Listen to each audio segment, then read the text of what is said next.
रोशन आनंद के भाई की मौत को लेकर बड़ा खुलासा, परिवार ने दिया हत्या का दावा।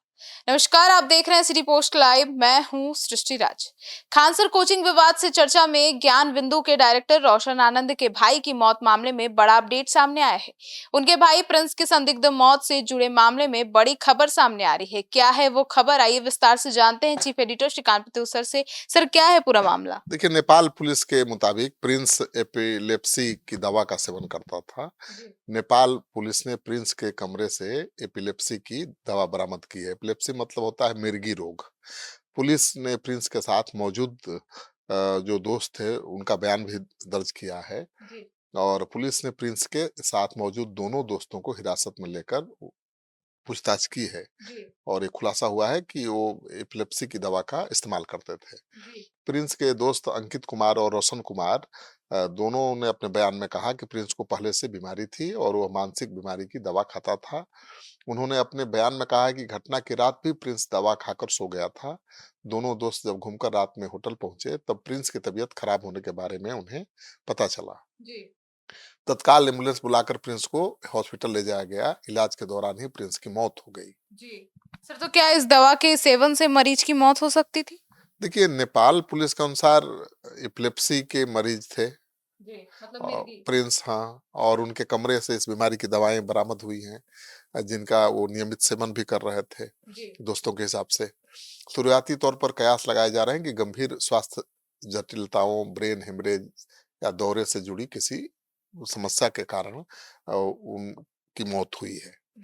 चिकित्सीय विज्ञान के अनुसार अगर आप सोचें तो डॉक्टरों का कहना है कि सामान्य परिस्थिति में डॉक्टर द्वारा लिखी गई एपिलेप्सी की दवाएं जानलेवा नहीं होती हैं, लेकिन कुछ विशेष परिस्थितियां जोखिम पैदा कर सकते हैं। यदि कोई मरीज मिर्गी की दवा अचानक लेना छोड़ देता है तो मस्तिष्क में तीव्र विद्युत के झटके उठ सकते हैं, जिसे स्टेटस एपिलेप्टिकस कहा जाता है और यह स्थिति बेहद गंभीर और खतरनाक होती है। इसमें जान जा सकती है। किसी भी एंटी एपिलेप्टिक दवा की अत्यधिक मात्रा शरीर के केंद्रीय तंत्रिका तंत्र को, जैसे श्वसन प्रणाली को ठप कर सकता है, जिससे मौत का खतरा भी रहता है। तो खतरा तो हर चीज से है। अगर आप हिसाब से लीजिए तो दवा है, अब बेहिसाब ले लिया तो जहर है। और प्रिंस के परिजन इस थ्योरी पर भरोसा नहीं कर पा रहे हैं। तो उनके परिजन क्या कह रहे हैं? देखिए, प्रिंस के परिजन उसे किसी भी तरह की बीमारी होने से साफ इनकार कर रहे हैं। दोस्त कह रहे हैं कि उसको मानसिक बीमारी थी, दवा मिल रही है मिर्गी की, और परिजन कह रहे हैं कि बीमार ही नहीं था। तो बड़ी दुविधा है। प्रिंस के परिजनों का कहना है कि उसकी मौत किसी बीमारी से नहीं हुई है और परिजनों ने ये भी बताया है कि वो अपने दोस्तों के साथ 3 जून से ही नेपाल में रह रहा था। मतलब यहाँ जो घटना हुई थी, मारपीट, एफआईआर हुआ उसके बाद ही चला गया था। वह वहाँ अलग-अलग होटलों में दोस्तों के साथ रह रहा था। मीडिया रिपोर्ट्स और वीडियो के अनुसार प्रिंस यादव की आंख और शरीर के कुछ हिस्सों पर चोट के निशान भी पाए गए, जिससे उनकी मौत को लेकर सस्पेंस और गहरा गया है। दोस्त अंकित और रोशन के बयान के बाद अब पोस्टमार्टम रिपोर्ट का इंतजार है। सूत्रों के मुताबिक प्रिंस यादव कुछ अन्य युवकों के साथ होटल में ठहरे हुए थे, जो भारत नेपाल सीमा से महज 3 किलोमीटर की दूरी पर है। घटना के बाद नेपाल पुलिस ने मौके पर पहुंचकर करीब 6 युवकों को हिरासत में लिया है, उनसे पूछताछ की जा रही है।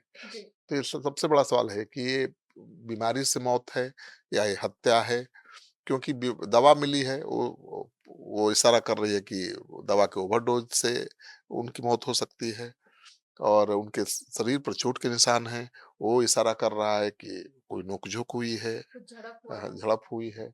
और तीसरी बात है कि उनके दोस्त कह रहे हैं कुछ और। अ, अकेले तो थे नहीं वो, परिजन कह रहे हैं बीमार ही नहीं थे, कोई बीमार ही नहीं थी। दोस्त कह रहे हैं कि मानसिक रूप से बीमार था, दवा मिली है मिर्गी की। तो अभी उलझा हुआ है मामला। पोस्टमार्टम शायद हो चुका है। पोस्टमार्टम रिपोर्ट जब सामने आएगी तब मौत का असली कारण पता चलेगा। लेकिन क्या-क्या थ्योरी सामने आ रही है उसकी चर्चा हम कर रहे थे, ताकि लोगों की नज़र टिकी हुई है भाई कि आखिर कैसे उनकी मौत हुई। रोशन सर के भाई हैं और पूरा मैनेजमेंट वही सँभालते थे। वहीं खान सर के द्वारा किए गए केस में प्रमुख अभियुक्त थे।